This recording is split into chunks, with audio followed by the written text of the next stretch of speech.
Muchas gracias, Novaterra. Carmen, lo has hecho fantástico. Permitirme que os diga en primer lugar que mi presencia aquí tiene que ver con algo en lo que creo firmemente. Es el papel de las organizaciones sociales, no solamente para vertebrar sociedad, sino para hacer real la política social de los gobiernos. Hace ya muchos años, en los años primeros 90, 94, 95, 96, fui consejero de Empleo y de Política Social en el País Vasco, y recuerdo que gran parte de nuestra política se basó en una sociedad muy vertebrada, en unas organizaciones cívicas muy potentes, en un movimiento social de enorme calado en muchos barrios del País Vasco, de Bilbao, por ejemplo, en aquellos años de desempleo y de crisis muy profundas, igual que los que hemos vivido desde el 2007, pero entre el 92 hasta el 94, 95, 96 fueron años también muy duros, 20 y pico % de desempleo en España. Y yo siempre recuerdo que las organizaciones sociales, ligadas muchas de ellas a matrices de fe, de compromiso cristiano, etcétera, tenían una fuerza enorme en la educación de adultos, en el combate al paro con las mujeres que no tenían formación profesional, en la formación de fracaso escolar, de chavales que habían salido de la FP sin acabar sus titulaciones. En todo ese mundo había un montón de organizaciones, Novaterra es en gran parte eso mismo, que hacían muchísimo por lo que es el día a día, la realidad, las Lorenas, Los Ángeles, etcétera, ¿no? Porque a veces en la política, digamos, nos quedamos en un mundo un poco abstracto, es la norma, es la ley, pero muy distanciados de esa realidad que muchas organizaciones como la vuestra, que hoy me trae aquí, y a quienes agradezco que me den la oportunidad de hablar de un tema que tiene que ver con esto, obviamente, porque la empresa y su función social tienen mucho que ver en si pueden o no ser aliadas de esta causa de la que estamos hablando. Voy a estructurar mi intervención, porque me pidieron que hablara sobre la evolución de la RSE hacia la economía del bien común. Voy a estructurarla en torno a 4 o 5 ideas sustanciales para tratar de responder a si efectivamente o no hay o no una evolución de la responsabilidad social empresarial hacia una economía del bien común. Y si esa evolución se produce porque lo primero ha fracasado o no, o cuál es la expectativa que tenemos después de más de 10 o 12 años de evolución de este concepto que en su momento, a principios de este siglo, alumbró una nueva manera de ver y de conceptuar la empresa en la nueva sociedad. En primer lugar, permitirme que responda a la pregunta de por qué y para qué nació la RSE o la responsabilidad social corporativa, como queráis llamarla. Primero porque la sociedad había penetrado en el mundo de la empresa. A mí me gusta mucho decir que el triángulo clásico que configuró el mundo de la empresa a lo largo de la historia del capitalismo, es decir, en el siglo XX prácticamente, era un triángulo muy simplificado: accionista, propietario, trabajadores, clientes. Este era el triángulo sobre el que se situaba el mundo de la empresa. Pero ya hacía bastante tiempo que la empresa era una cosa muy diferente, que era un ente absolutamente penetrado por todo un conjunto de nuevas realidades en la llamada nueva sociedad, que era, me gustaba decir a mí, un invernadero.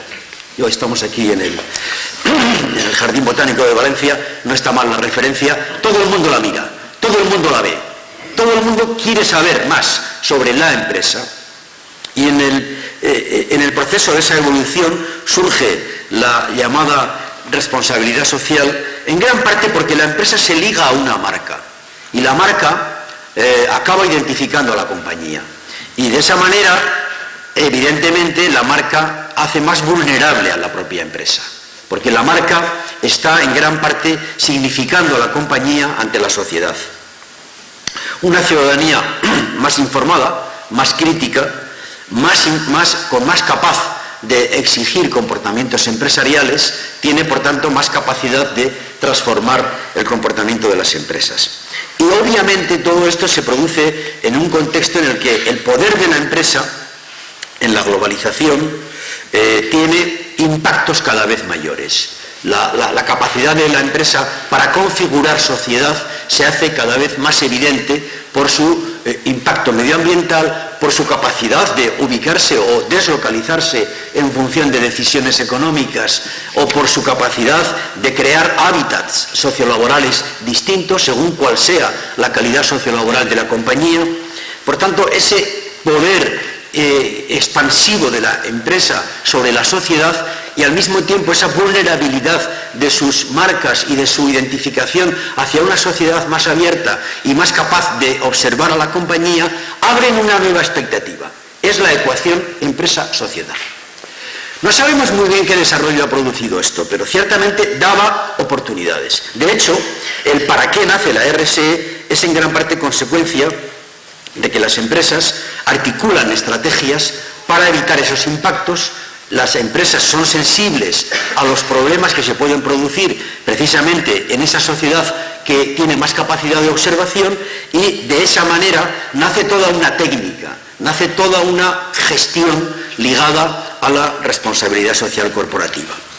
Desde un punto de vista, digamos, desde una perspectiva, esa reflexión técnica que ha surgido en las empresas ha configurado el desarrollo de la RSE estos últimos 15 años. Yo diría que es una visión técnica, es una visión, digamos, defensiva, busca fundamentalmente evitar que la empresa sufra los impactos de una sociedad exigente en virtud de sus, digamos, reproches, de los reproches a los que pueda ser acreedora. Yo, sin embargo, siempre he pensado, y de hecho, cuando Paco señalaba la referencia histórica a una proposición de ley que ciertamente tuvo el mérito de abrir el debate en España, esa es la verdad, la proposición que yo presenté un 1 de mayo, no por casualidad, del año 2002, en el Parlamento, realmente la pretensión que yo planteaba era, digamos, la posibilidad de que la empresa se acabara convirtiendo en un aliado de una causa social. Y en gran parte por constatar que estábamos percibiendo un empoderamiento cada vez más progresivo de las empresas, al mismo tiempo que un debilitamiento de los estados y de la política misma. La globalización estaba haciendo cada vez más evidente que las leyes, las políticas, cualesquiera que éstas sean, y cualesquiera que éstas fueran sus intenciones, tenía cada vez más límites frente al poder de las empresas, en fiscalidad, en normativa laboral, en cualquiera que se examine de los planos de la vida de la empresa. Lo que se estaba comprobando es el debilitamiento sindical, el debilitamiento de la negociación colectiva, la depauperación del marco sociolaboral, el debilitamiento de la política en su conjunto frente a una empresa que puede moverse, que tiene capacidad de relocalizarse en cualquier lugar del mundo. En esa globalización de la que hablamos hay cada vez más límites a la política y mi reflexión era si no era necesario que aprovecháramos esta ecuación que hacía a la sociedad más potente frente a la vulnerabilidad de las empresas para exigir a las compañías unos comportamientos sociolaborales o de sostenibilidad medioambiental que las propias leyes no podían imponerle. En el fondo esta era la reflexión. La pregunta es, ¿era una ingenuidad? La experiencia que hemos desarrollado en estos años ha sido una experiencia frustrada. Me hago con frecuencia esta pregunta. He asistido a muchos debates con muchas organizaciones favorables a la RSE y muy críticas a la RSE. Muchas voces muy exigentes de considerar que esto no era más que una manera de tapar las vergüenzas de las compañías, etcétera, etcétera. He asistido a ese debate y creo que ese debate sigue. Y podríamos hacer, por tanto, y esa es mi intención, hacer una reflexión honesta sobre qué ha proporcionado la experiencia de desarrollo de este concepto nuevo de la compañía en estos años, de positivo y de negativo. Si sistematizáramos un poco nuestra reflexión, y siendo muy breve, yo diría, en positivo, ¿qué se ha producido en este tiempo con arreglo a esta evolución de esta nueva idea conceptual de las empresas? Yo pienso que ha habido un desarrollo institucional interesante, no existente hasta la fecha. Pongamos el Pacto Mundial, no me voy a detener en los detalles concretos porque sería demasiado larga la exposición, pero en esencia yo creo que hay una fuerza institucional bastante importante a nivel internacional, desde Naciones Unidas hasta la OCDE, hasta los principios de OIT, que van fijando, por así decirlo, una búsqueda de un código universal de dignidad sociolaboral y de compromiso medioambiental de las compañías. La manera en la que esto se hace efectivo es más discutible, pero no podemos negar que existen fuertes movimientos, inclusive diplomáticos, de política internacional y, por supuesto, jurídicos y, por supuesto, sociales, en favor de algo que la RSE reclama, y es que la concepción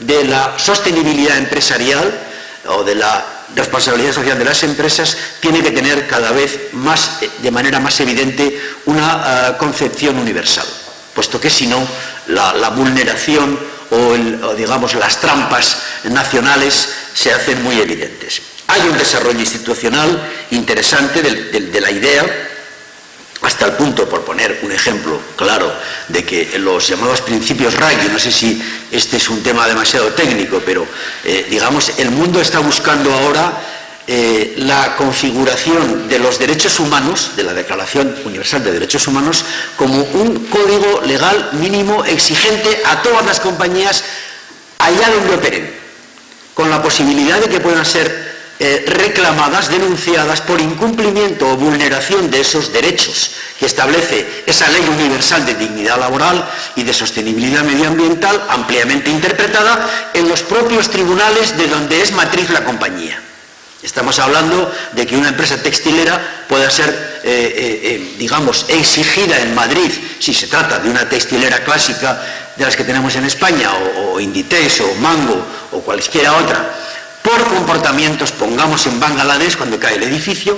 Este salto es, en mi opinión, monumental, no está conseguido, pero se está trabajando en esa dirección, o a la compañía Shell holandesa por sus impactos medioambientales en Nigeria, o cualquier otro ejemplo que pudiéramos poner con las empresas extractoras de mineral, etcétera, etcétera.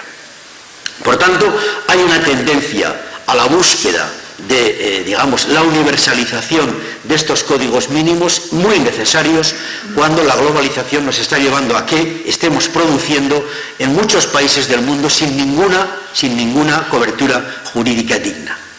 Esto a mí me parece de una importancia muy grande y, por tanto, no podemos despreciar lo que la RSE ha traído en esas materias. Ha habido algunas prácticas, casi siempre de acción social, no de responsabilidad social, sino de acción social de las compañías, que tampoco podemos despreciar.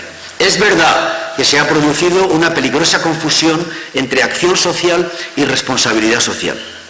La responsabilidad social, como bien sabemos, es una estrategia integral de la compañía para responder en clave de dignidad sociolaboral, de compromiso medioambiental, de combate a los problemas que rodean el entorno físico de la compañía en la sociedad, pero al mismo tiempo es muy evidente que muchas compañías han concentrado sus políticas de responsabilidad social en la acción social. Yo suelo decir muy a menudo, y ustedes lo entenderán bien así, que no se trata de que nos expliquen qué hacen con los beneficios, sino que la RSE es cómo obtienes los beneficios. Esta sería, digamos, la diferencia entre una cosa y la otra. Pero muchas prácticas de acción social han sido muy importantes. Lo comentábamos en los bancos, en las butacas antes de empezar. Por ejemplo, la inserción de la discapacidad. Muchas empresas han incorporado como bandera de su acción social la inserción de la discapacidad. Es posible que al mismo tiempo fueran unas empresas que incumplían otras muchas categorías de un comportamiento responsable, pongamos en el ámbito sociolaboral, en el tratamiento de las condiciones laborales de sus empleados, pero al mismo tiempo elevaban una bandera con fines reputacionales o propagandísticos, cierto, pero hacían una cosa buena, y es que incorporaban a la discapacidad a sus, pongamos, grandes superficies. Y así podríamos seguir con más ejemplos. La igualdad de género en algunas compañías ha sido, digamos, bandera de una política social que a veces escondía otras cosas, pero ha favorecido esa causa de la igualdad de género en los comportamientos sociolaborales. O podríamos incluso también señalar muchos compromisos en el ámbito medioambiental, porque la exigencia cultural de la nueva sociedad es muy grande en esta materia y las empresas han hecho esfuerzos por ahí. Por tanto, ¿ha sido bueno la RSE en esas materias? Lo ha sido. Eso tenemos que reconocerlo. Ha habido, por así decirlo, una mayor transparencia en lo que diríamos las políticas de información hacia la sociedad. Las memorias, llamadas la triple memoria de resultados económicos, pero también medioambientales y también la de los, digamos, los impactos sociolaborales, se han instalado en general. No es que sean una cosa maravillosa, porque a veces hay empresas que subcontratan la elaboración de la memoria, lo que para mí es la depauperación de la responsabilidad social a su grado máximo. Pero es verdad que en general ha habido un avance en materia de transparencia y de información y por supuesto se han creado los departamentos en muchas compañías. Si uno analiza ahora, no ya las compañías del IBEX, sino las compañías en general de que están cotizadas en bolsa y las grandes compañías en España, uno observa que efectivamente hay, digamos, departamentos de responsabilidad social con más o menos éxito en el interior de las compañías, pero ciertamente esto, digamos, se ha instalado en este tiempo. Y ha habido un desarrollo institucional también en España, se ha creado un observatorio, en gran parte impulsado por lo que llamaríamos las propuestas de consenso que logramos en el Parlamento en su inicio. ¿Qué es lo negativo? Para ser breve y sistemático. Bueno, en primer lugar, en parte ya lo he dicho, una peligrosísima confusión conceptual entre acción social y responsabilidad social. Repito, no me digas lo que haces con tus beneficios, dime cómo los obtienes. Esto es lo que realmente me interesa, ¿no? La propaganda, el marketing social, la búsqueda de una reputación corporativa a través de la acción social no es responsabilidad social. Y ahí está uno de los peligros que más, en mi opinión, perjudican el futuro de esta idea. Yo diría que hay una baja conciencia social sobre esta materia y no hay una sociedad civil en España suficientemente vertebrada, ni en España ni en ninguna parte, por cierto, suficientemente vertebrada con capacidad de premiar los comportamientos responsables o de castigar los comportamientos irresponsables de las compañías. No la hay. Y esto es un problema que a su vez encadena el siguiente. Las compañías no ven la ecuación costes de la responsabilidad social, beneficios, es decir, los esfuerzos que siempre implican costes en las compañías para ser socialmente responsables, no están debidamente compensados en los resultados. Ya sean estos resultados económicos, porque se vende más, ya sean estos resultados reputacionales, porque valoran o revalúan tu marca. Esto no está claro. Y desgraciadamente, como no hay una ecuación clara entre los beneficios del esfuerzo de la responsabilidad social, muchos consejos de administración, muchos CEOs, muchos consejeros, delegados, acaban orillando, acaban marginando las políticas de RSE en las compañías. ¿Por qué es esto? Bueno, pues porque somos lo que somos. No hay efectivamente un apoyo suficiente de los medios de comunicación, esto es evidente. Tampoco hay una sociedad civil tan potente en nuestro país ni en Europa. El mundo del consumo no está suficientemente acreditado, desgraciadamente, como para vertebrar una sociedad capaz, repito, de recibir la información, de tener opinión y de premiar y castigar los comportamientos, he dicho, responsables e irresponsables. ¿Ha habido poco apoyo público? Pues probablemente. ¿Ha habido poco ejemplo de las administraciones públicas? Pues probablemente. La RSE, yo siempre he dicho, hay que practicarla con el ejemplo. Y hay universidades, hay puertos, hay empresas públicas, hay ayuntamientos, hay hospitales que tendrían que tener, por así decirlo, que tendrían que estar en la ejemplaridad de las políticas de RSE. Ha habido, digamos, pocas políticas de estímulo a la RSE, las compras públicas, la exigencia de la información. Todo esto es discutible, pero cabe decir que no ha habido un apoyo público suficiente para desarrollar la RSE. Y por último, yo también diría que no hay suficiente liderazgo empresarial en esa idea. Hay chavales, hay profesionales en las compañías que saben del tema, que se han preparado, que se han formado, hay departamentos, pero generalmente los CEOs los consejeros delegados, los consejos de administración no están sensibilizados por esto. Y cuando no parte de arriba una política integral de RSE, es muy difícil que la RSE impregne la estrategia de las compañías. ¿Cuál es el contexto? Hecho este digamos, desarrollo sistemático de las partes positivas y negativas, ¿cuál es el contexto actual de esta materia? Yo diría que siguen presentes los factores del cambio social de la empresa en una nueva sociedad. Diría que la economía digital, la red, lo que es la sociedad de la información, todo esto favorece la idea. ¿Por qué? Porque estamos hablando de una sociedad cada vez con más capacidad, más empoderada desde el punto de vista ciudadano para poder influir en los comportamientos de las compañías. Este telón de fondo, por así decirlo, este suelo, digamos, tecnológico de evolución social, favorece la idea. Es muy evidente que las marcas son muy vulnerables, las marcas identifican a las compañías, las marcas buscan valores reputacionales, todo esto es verdad.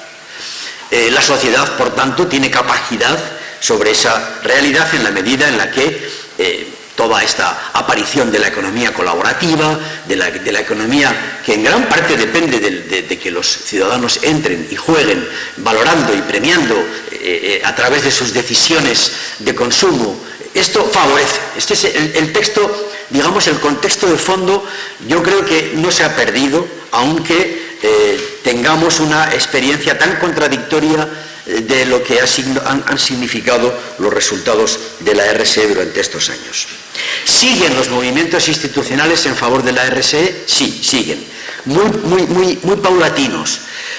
Yo diría que excesivamente prudentes. Pongamos un ejemplo. Cuando la Unión Europea ha discutido si hay que exigir obligatoriamente la información a las empresas y, por tanto, hay que establecer una norma obligatoria para que las empresas se desnuden, permítanme la expresión, con sus memorias socioambientales, sociolaborales, medioambientales, etc., ha llegado a la conclusión de que solo deben hacerlo las grandes, las muy grandes.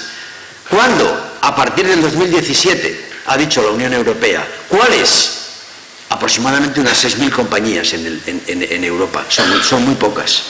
Son muy pocas realmente. Es decir, que lo que llamaríamos la ecuación difícil entre voluntariedad y obligatoriedad, que es una ecuación intrínseca al problema de la RSE, se está resolviendo con muy pocas intervenciones del sector público sobre el comportamiento de las compañías, solo para exigirles a algunas, y a partir del 2017, la transparencia informativa, que, sin embargo, en mi opinión, es, por así decirlo, el elemento nuclear para después poder establecer digamos, un desarrollo más social de esta idea. Naciones Unidas, antes les comentaba, desarrolló el Pacto Mundial. Es un pacto de adhesión voluntaria de las empresas a los grandes principios que se llaman los principios rectores de la responsabilidad social. Bueno, es una cosa que, digamos, compromete de manera simbólica a las compañías con los principios OCDE y OIT, con los principios de derechos humanos, pero también la plasmación de esto está en este momento frente a una decisión de, como he comentado antes, de transformar en ley, en norma, digamos, internacional, y no hay normas internacionales. He aquí uno de los problemas de estas ideas, que realmente las mesas que organizan el mundo, que gobiernan el mundo, no existen, cuando todos los problemas reclaman mesas supranacionales. Esto es evidente con el cambio climático, con la paz, con el combate a los paraísos fiscales y con 1000 causas más que afectan a la humanidad, también con la posibilidad de que las empresas puedan ser sancionadas, como he dicho antes, o que tengan miedo simplemente a ser denunciadas en sus tribunales nacionales por comportamientos vulneradores de los derechos humanos en la cadena de provisión. Cadenas, como se sabe, infinitas, ilimitadas, a 20, a 30, 40 o a 80 países en el mundo, donde operan con cadenas de subcontratación ilimitadas. Esta posibilidad está hoy en día reclamada por solo un conjunto de países, pero desgraciadamente Estados Unidos, Japón, Australia, Canadá y Europa están en contra.